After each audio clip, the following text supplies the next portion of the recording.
Deep in the jungle of central Vietnam, there's a wonder of the world. Wow, that is amazing. A lost universe that hides a unique ecosystem. It doesn't happen anywhere else on this planet. I think that's just about the holy grail for a biologist. And a team of scientists and explorers with a mission. This is an amazing cave. Look at that. Absolutely staggering. To investigate a record-breaking contender for the world's biggest cave. Wow. Vietnam's Mountain River Cave, or Hang Sơn Đông, is uncharted territory. And next to no one has forged the depths of this monstrous cave. The team of pioneers is here to prove that this cave is the largest in the world. This is an absolutely amazing cave. It's huge. We're just in the entrance now. It's going to get so much bigger. That's amazing. Absolutely wonderful. This is definitely a once-in-a-lifetime opportunity. I'm so excited about being here. Practically the first person to set foot into the cave. It's a wonderful opportunity.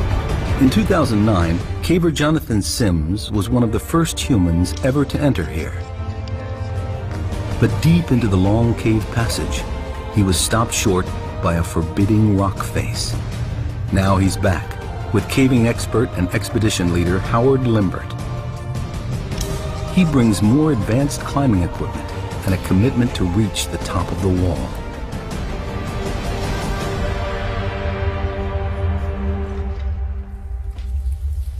The expedition begins with a dangerous 328-foot rappel into the first massive cavern. British caver Howard Limbert has led 12 expeditions to Vietnam's limestone caves. This year's expedition into Mountain River Cave is especially dangerous because it's so remote. Well, Anybody can fall, twist their ankle, break their ankle, that could happen. And if that happens, you know, then we've got a rescue on our hands. Rope free, Annette. German zoologist Annette Becher is anxious to enter the unique underground world within. Scientific opportunity and a caving opportunity as well at the same time. It's fabulous. Daryl Granger is here to unravel the mysteries of Mountain River Cave. He's a world expert in cave geology. If this is the world's biggest cave, he wants to know how it grew to such record-breaking size. it's like no other cave I've ever been to. Southeast Asia is famous for its limestone geology, dating back 450 million years. Many large caves litter Vietnam, but here within Kẻ Bàng National Park, Mountain River Cave is certainly the giant among caves.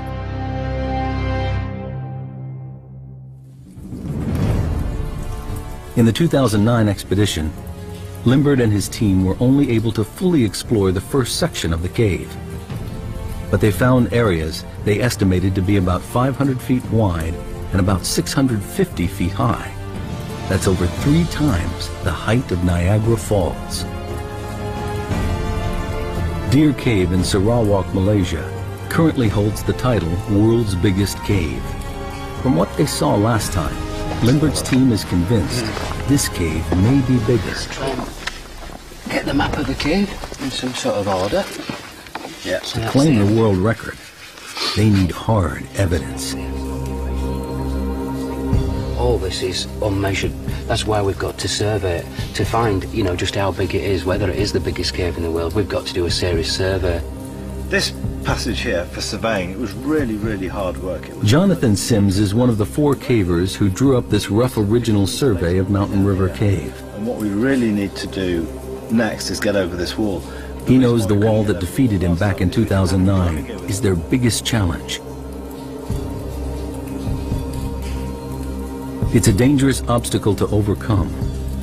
Made of loose calcite and mud, it stands at nearly 50 feet high. We just weren't expecting anything like that. Well, as well as that. Sims is determined that this trip will be a success. He won't fail twice. If they can climb this forbidding wall, he's convinced that the enormous cave continues on. And then as a backup, there's this static sump which didn't look particularly potable. They estimate the wall is about 3 miles into the cave.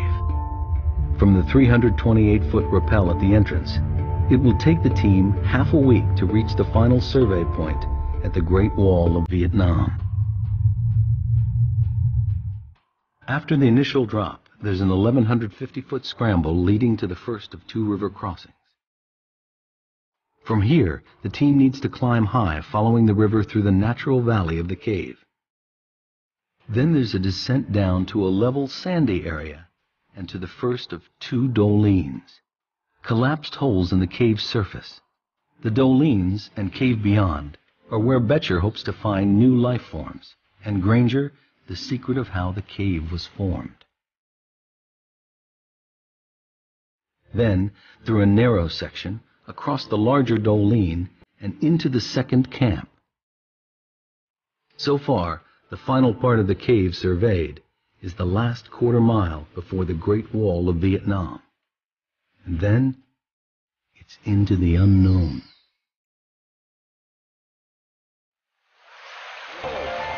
Limbert's caving team has been exploring Vietnam caves since 1990. They picked the Kẻ Bàng Massif for a very good reason. It's a huge limestone area with lots of water, ideal ingredients for cave formation. Where there's no limestone, the rivers are trapped within walls of non-soluble rocks, which hold the water in. But when it does find an exit, the results can be spectacular. The volume and power of the water help create these gigantic caves. Add a monsoon climate with heavy downpours feeding the many rivers here, and the chances of water carving out a colossal cave are even greater. So far, they've discovered 62 miles of caves, but none as epic as this. They suspect additional factors must be at work here. The team needs to navigate difficult, broken terrain to reach their first camp. They're nearly a third of a mile into the cave, with 65 feet to go before reaching a powerful river. This river runs like a main artery through the first part of the cave. At its lowest, 353 cubic feet of water pour by this point every second. It carved this enormous cave, and the team will have to navigate it twice. Limbert leads the way. Oh, some evidence of a bit of water comes through here at times. Bit slippy on these. Yeah. Oh, I can see the river. Whoa! Look at this. This is our river crossing. Oh, then we're underwater. Yeah. Determined to move forward, they must cross the deep, threatening underground river. It's the last bit that looks a bit quick. So if I go up there and belay you, and then you can walk across there, and probably it looks like you've got to climb up in that crack there. A couple of bolts this side, a couple of bolts the other.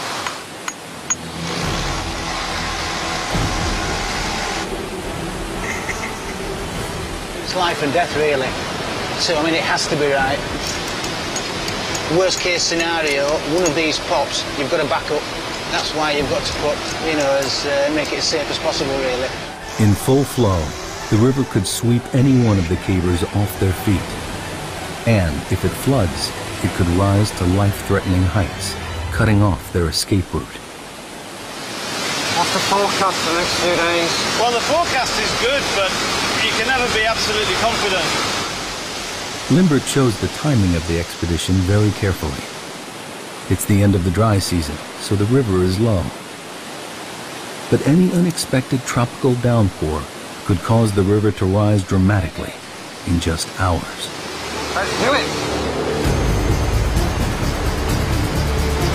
Right, guys, you can start crossing.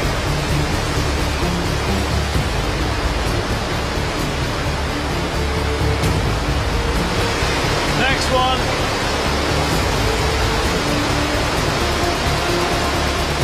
The most important thing is that you don't allow the river to sweep you away, because there's a load of rapids just down there, and we're not really quite sure exactly what's in the river beyond that, because we haven't seen it all the way. And there could be all sorts of very sharp rocks and all that kind of thing. And the last thing you want is to get swept down the river, because it could be serious injury or even life-threatening. I'm actually quite nervous about river crossings because I'm quite a slight build, and I've been in flooding caves before where when you put your hands on something, your legs just get swept away from underneath you and you can't get them back down on to get footing. It is actually really, really dangerous.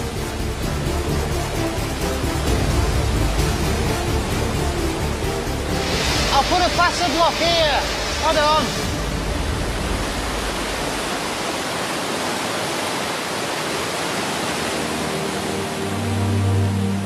A major obstacle conquered. Darrell Granger can now start to really look around. You can see big formations, big stalagmites over there. Check that one out. This is an amazing cave. We came down those big slopes, we've come through the rocks, and we finally made it down to river level. So now we can set up camp here. We can start thinking about what we want to do next in this cave. The Titanic cave is theirs to explore.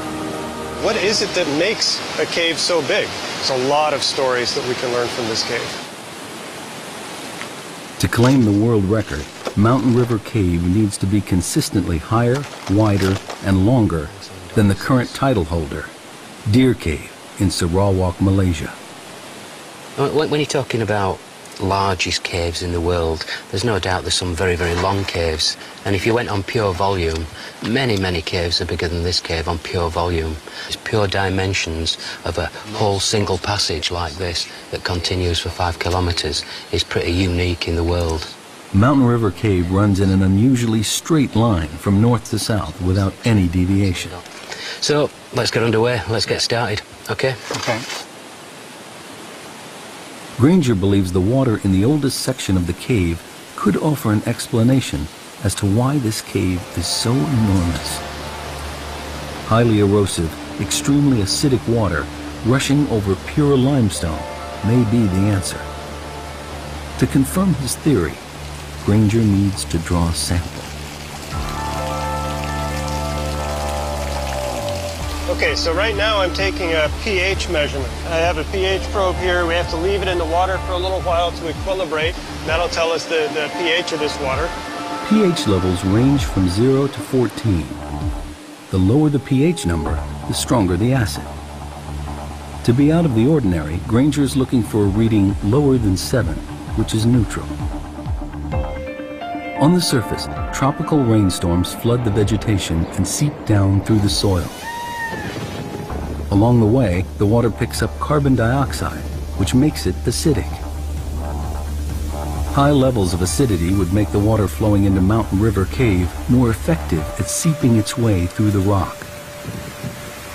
All right, so my pH should be finished now, and we have about pH 7.5. So that's pretty typical, maybe a little bit on the low side. The results of the test surprise Granger. The water here is not overly acidic. This can't be the explanation for the cave's epic size. There's something strange going on here, and finding the answer to this huge puzzle is his primary focus. Granger needs to dig deeper. The explanation could lie in the river's efficiency at eroding the limestone. To test this theory, he measures how much dissolved calcium carbonate there is in the water. This will tell him how much rock erodes daily. I'm going to add some acid in here until the liquid turns yellow. And then the way this kit works, I can just read off from the syringe how much calcite is in this water. One more drop. So now it's yellow. Okay, we only have about 62 milligrams per liter. This means that every 1,000 gallons of water that passes by here carries 8 ounces of dissolved rock, about the size of a baseball each second. It sounds like a staggering amount, but for a cave of this size, it amounts to nothing. Like the pH level, the calcium carbonate result is ordinary and unexceptional. It's exactly the result a geologist might expect to find in any limestone cave river. These results don't help Granger understand why this cave is such a monster. The answers must lie deeper within the cave. Howard Limbert's team is a third of a mile into Mountain River Cave. They have food for 6 days, enough to get to the Great Wall of Vietnam and back. The team sets up camp. Rehydrating and replacing lost calories has to be carefully managed. Geomorphologist Dr. Hugh Nguyen and biologist Dr. Tai Nguyen of Hanoi University also joined Limbert on the expedition. Hopefully the other porters will take all the other bags to our underground camp. This is a great trip. It's an amazing group. And everybody has pulled more than their weight. Annette Betcher goes deeper and further into the cave, looking for life. And like Granger, she's getting frustrated in her search. She is here to find undiscovered species, but so far only sees a barren landscape. It's a bit of a shame. I had great expectations, but with the wet flooding, I had to rethink basically my approach.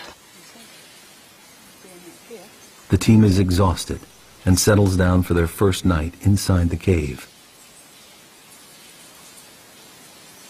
The next morning, they continue over half a mile further.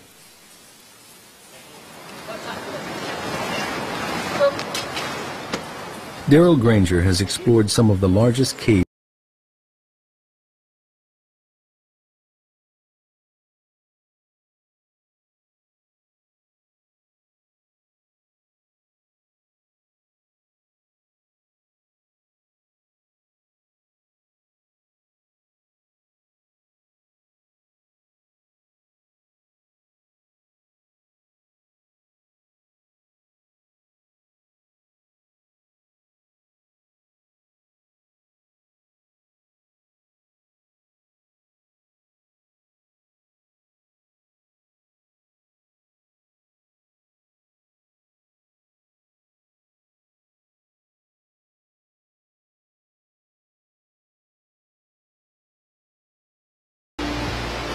This is the world's biggest cave. The rest of this stuff is just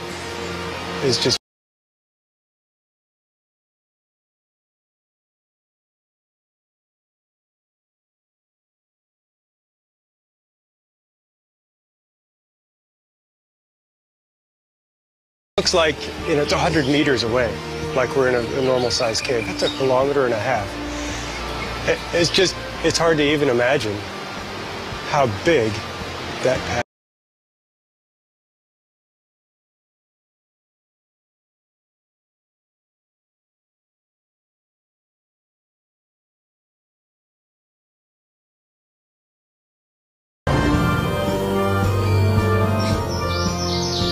Seeing the jungle, basically, in the middle of the caves is one of the most beautiful sights. It's just absolutely incredible. It's got to be one of the wonders of the world. It doesn't happen anywhere else on this planet. I think that's just about the holy grail for a biologist. For Granger, the Doling is an unexpected window into the structure of the limestone here. It's also a view of Mountain River Cave's Achilles heel. This is a good example of a special type of doling. This is a collapsed doling. So that happens when you have a cave passage and then the surface collapses into that cave. And it happened here because we have really thin beds. You can sort of see them on the back side of the wall, and they're just not strong enough to hold up this cave roof. At some point in the cave's past, the river ate away at the cave roof where the limestone beds are thinner. The river damaged the ceiling rock so much that eventually the roof collapsed. This collapse is known as Cantilever Failure. You can think about, theoretically at least, having a piece of rock sticking out like a diving board. You can only stick it out so far before it breaks off under its own weight. And that's exactly what happens. As you make the cave bigger and bigger, you're forcing basically a diving board of rock, a slab of rock, to stick out and support its own weight. The limestone beds in this part of Vietnam are especially thick, with very few cracks or weak points. The river tunnels through this landscape, challenging the strength of pure limestone. And the dolines brutally reveal the few places where the rock beds are thinner, weaker, but still divine. Here, open to the sun and the rain, life thrives.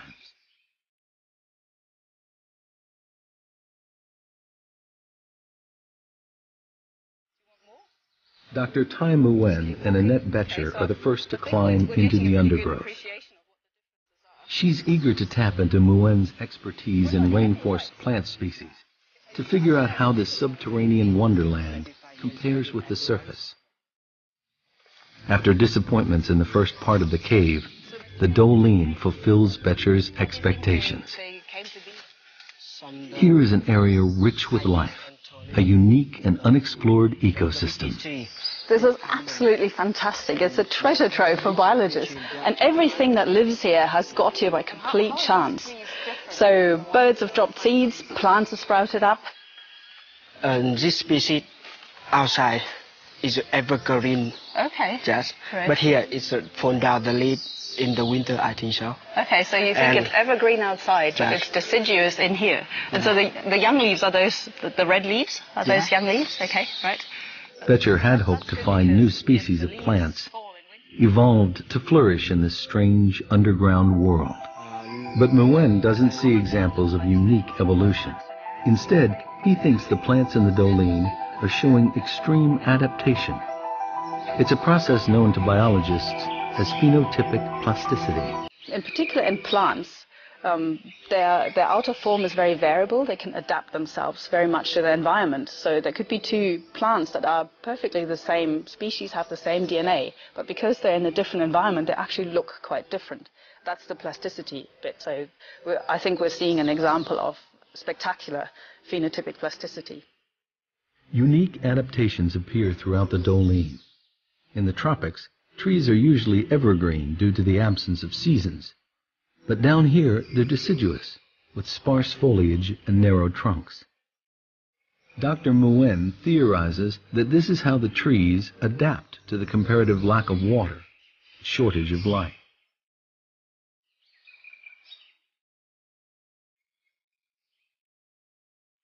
These steep Doline walls enclose this mini jungle and act as a natural barrier to the outside world, trapping pockets of life deep within the cave.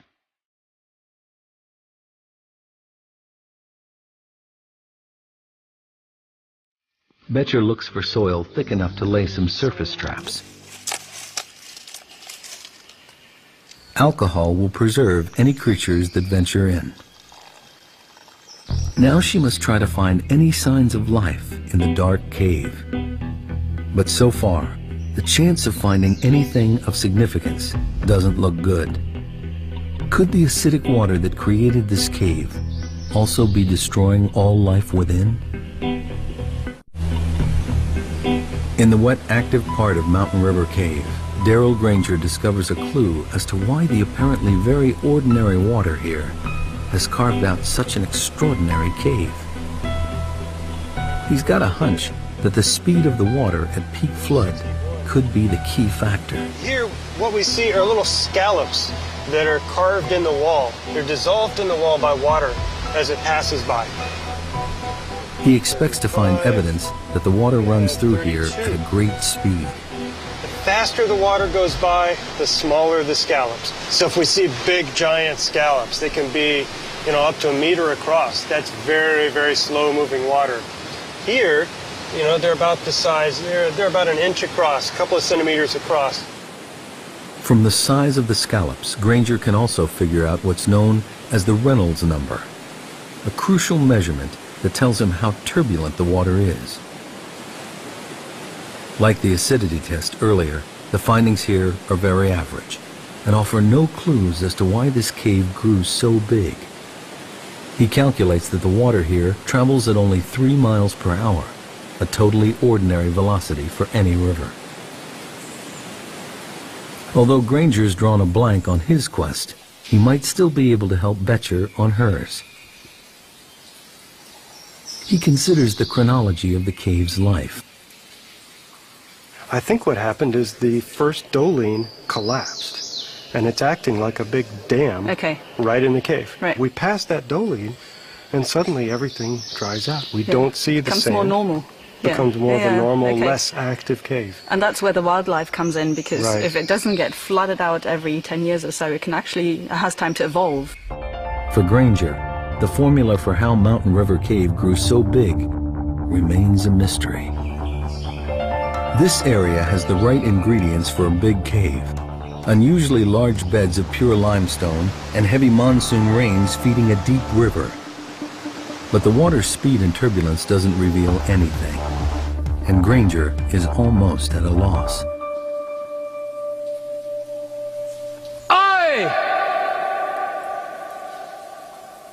The surveying team looks for answers too.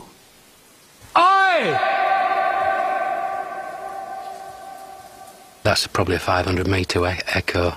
So if we ever push in a cave and you get to end of a cave or end of exploration for the day, we often give it a big oi just to see if it's still continuing, and we know we can turn around and come back to another successful push the next day. A bit further, Jonathan. For this expedition, they need to use a more sophisticated way of measuring the cave's size. Cave surveying used to be a primitive process, where everything was done by hand. Now, digital laser readings cut out the tedious legwork and provide precise measurements. They must survey every part of the cave precisely, and every measurement must be exact to the nearest inch. When it comes to claiming the title World's Biggest Cave, it's length, width, and height that count for Howard Limbert and his team. The laser sends a beam across to a designated point called a survey station, which Sims marks with a small light disc. They measure distance, height, and angle. It's painstaking work.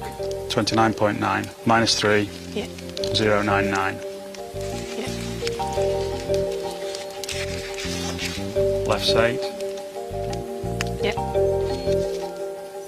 The laser beam picks out the highest point in this section of the cave. It measures 328 feet high. The Statue of Liberty could fit in here quite comfortably, with room to grow. The widest section surveyed so far is 338 feet across. This passage continues for another half mile. Enough room for a small plane to fly through, or even a whole display team. Very good. So if we go back to the original station, and then we'll get some legs straight down there. Okay. Can you shine your target? Shine on Limbert believes this cave is consistently longer and wider than Deer Cave, but he needs to find the highest area. Just up a bit, Jonathan. Light on. They're now over 2.5 miles in, and Deer Cave still holds the title of the world's biggest cave. Hope lies beyond the wall, but they have just 3 days left to survey, and there's a problem mounting. While the Dolines bring in light, they also allow weather from above to seep down into the cave. Jonathan, Come a bit closer. please, we've got a problem with the clouds now. It's extremely accurate if there's no cloud in the way, which there is in this case across the far side. So this is one thing that does make it difficult. One of the peculiar hazards of surveying in a cave this size. The poor visibility means the team must stop the survey. It's a paralyzing setback. They're running out of time to get to the end of the cave. Time is running out to survey Mountain River Cave. Howard Limbert makes a tough decision. He sends his 2 best climbers, Sweeney and Clark, ahead to set the rigging on the treacherous Great Wall of Vietnam, so the rest of the expedition can follow tomorrow.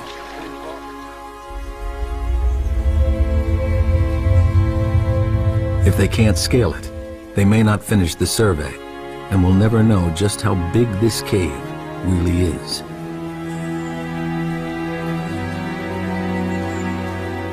In 2009, the explorers estimated the forbidding wall to be nearly 50 feet tall.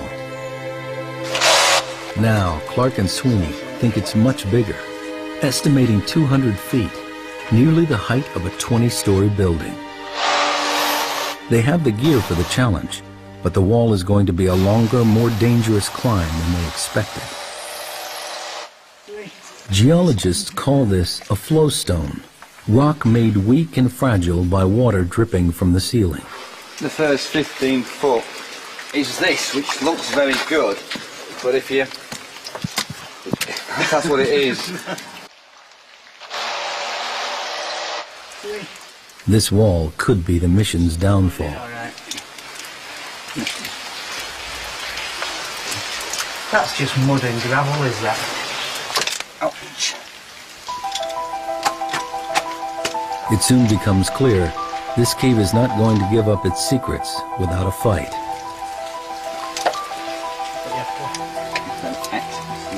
It's just crumbling away. It's what? It's crumbling away. Sweeney and Clark have been building up to this for over a year. It's something that they're particularly interested in is climbing and climbing the wall. What we're climbing in is a very soft mud, calcite, and so normal bolts would just fall out. It's going to be a difficult and exhausting climb.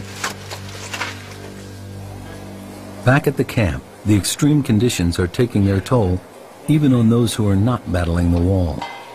What can be quite difficult is just living in can be quite squalid conditions. You've got to keep things clean. It's very dirty at times. You're getting sand and dirt in everything, be it your caving equipment, all his clothes. Feet are a big problem because you're continuously wet or sweating or going through rivers. We often get what we believe is a fungal infection of the feet. Meanwhile, Annette Betcher's search for life continues. She came to Mountain River Cave to find new species, but with only a mile or so to go before the wall, she has yet to discover anything out of the ordinary. She has one more chance for a promising new sample area, a dry passageway.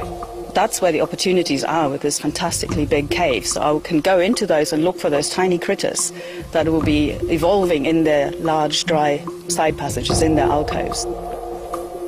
Regular flooding in large parts of the cave means that it's difficult for new life to gain a foothold. But in these dry alcoves, Betcher thinks she may find isolated species which have had time to evolve and flourish in complete darkness.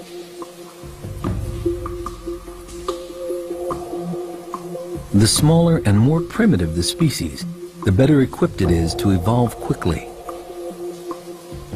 Evolution takes a long time. If you have something like 2 or 3 generations a year, you can evolve at much greater speed.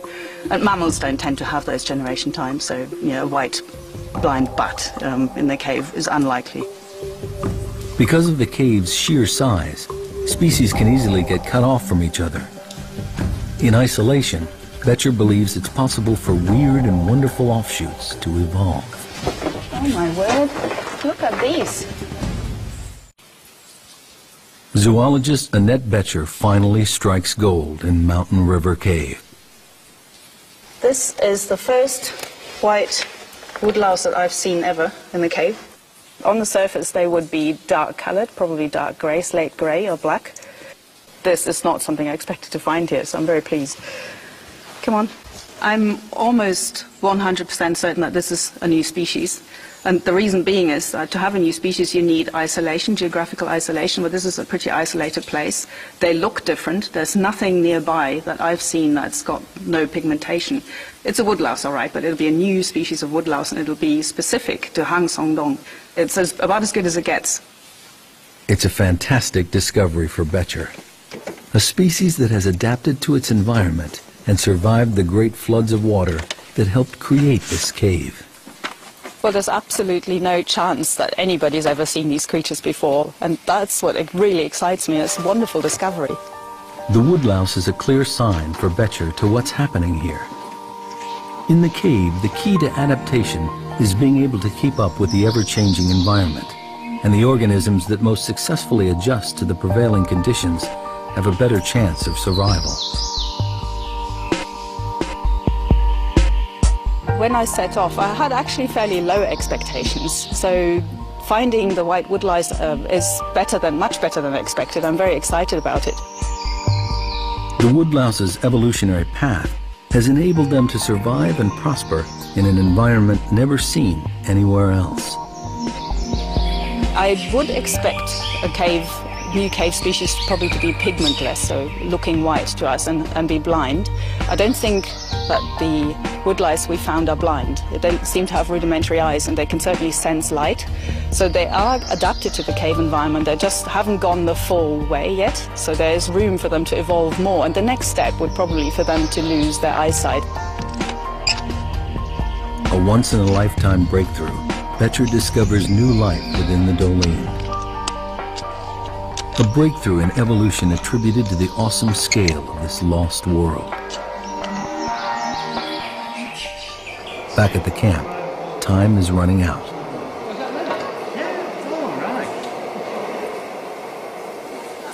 Climbers Sweeney and Clark continue in their battle to secure rigging on the wall and ready it for the rest of the team. If they don't succeed, the team can't complete a definitive survey. Limbert and the rest of the party wait nervously for news.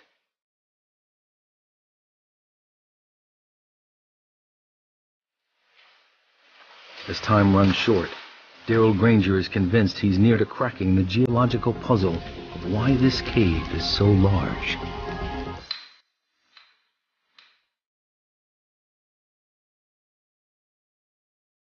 Huge volumes of water, pure limestone, and a tropical climate are important factors. But it's not enough to explain why this cave is so big.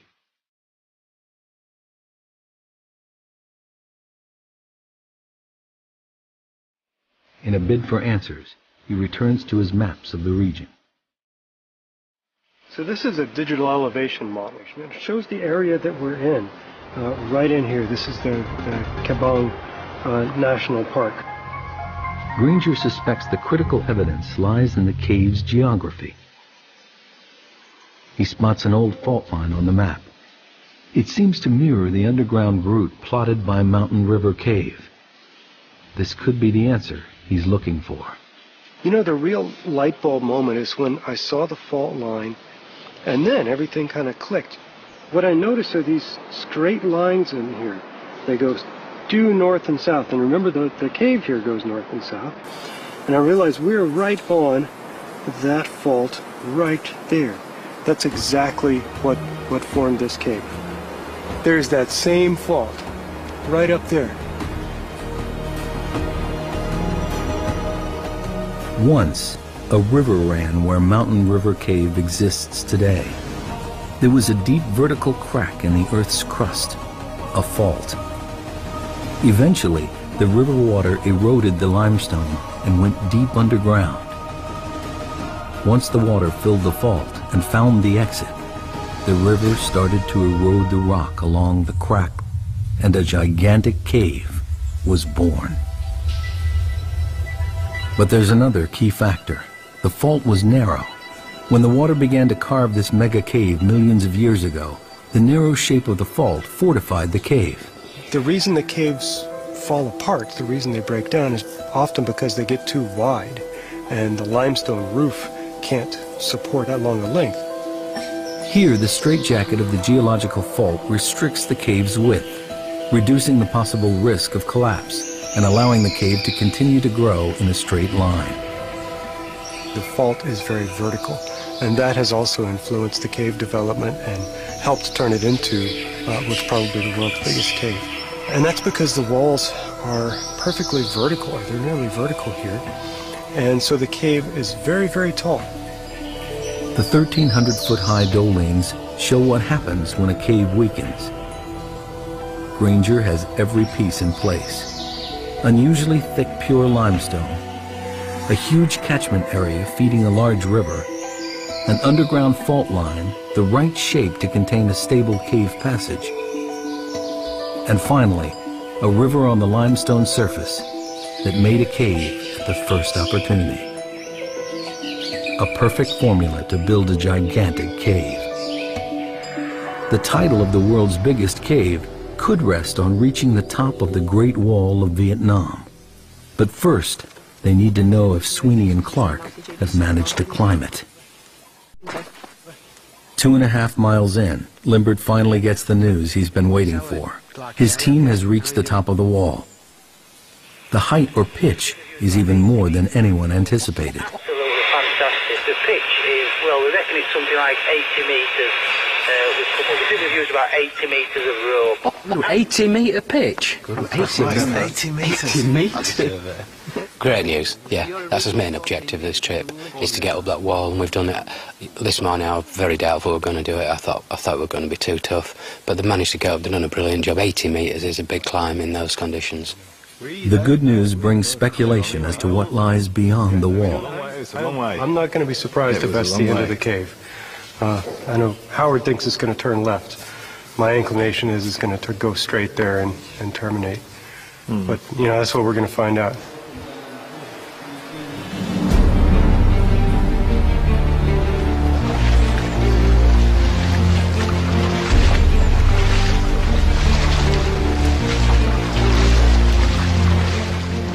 The final hurdle now awaits Limbert and his team as they push on to join Sweeney and Clark at the Great Wall of Vietnam.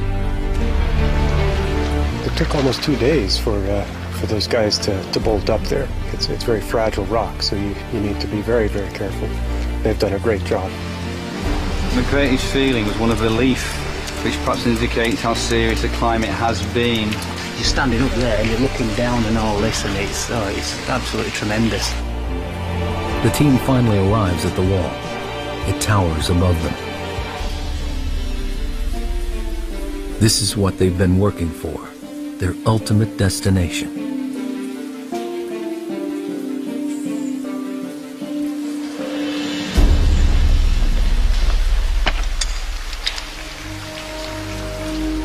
Limbert and Jonathan Sims are looking for a section of the cave that beats the highest point in Deer Cave. They haven't found it yet, and if they can't get up the wall, they'll never know how tall the cave really is.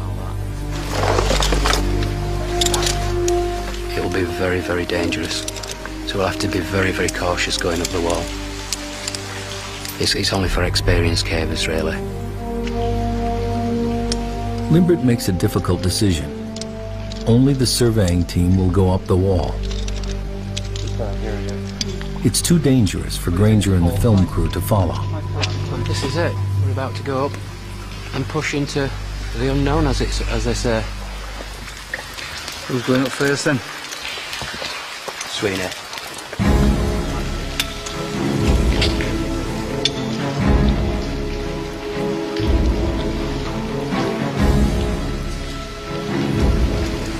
Ready to rock. You just have to hold a bit of tension for the first bit like that. We're all on tenterhooks waiting to get over this wall to see what's next. The film crew rigs one of the cavers' helmets with a camera to record the climb.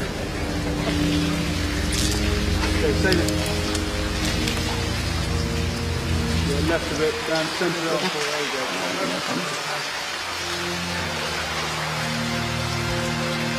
They can only watch as Limbert leads the team up on the final stage of the journey. It's a whole team effort. I mean, it isn't just a few people going up a wall. It's the whole build-up. It's the sort of year of planning. It's all the prep. It's the porters. It's absolutely everything that gives a few people the chance to do something like this right at the end. The cavers attack the Great Wall.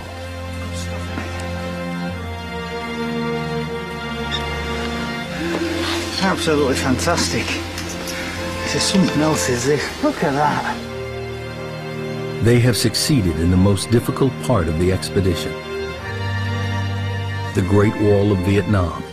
This huge flowstone, nearly the height of a 25-story building, is conquered at last. But the elation is quickly followed by disappointment. As Granger suspected, Mountain River Cave ends here. An exit to the outside jungle lies just 984 feet beyond the wall. With no more cave to survey, the team gathers the final measurements from the top of the wall to the ceiling. The highest point in Deer Cave is 574 feet. They've just climbed 236 feet up the wall and can now calculate the height of the whole passage. 45.8. Sims reads the final crucial measurements. 188. Can you just do the height of the passage there, Jonathan? Yep, it's massive. Absolutely huge.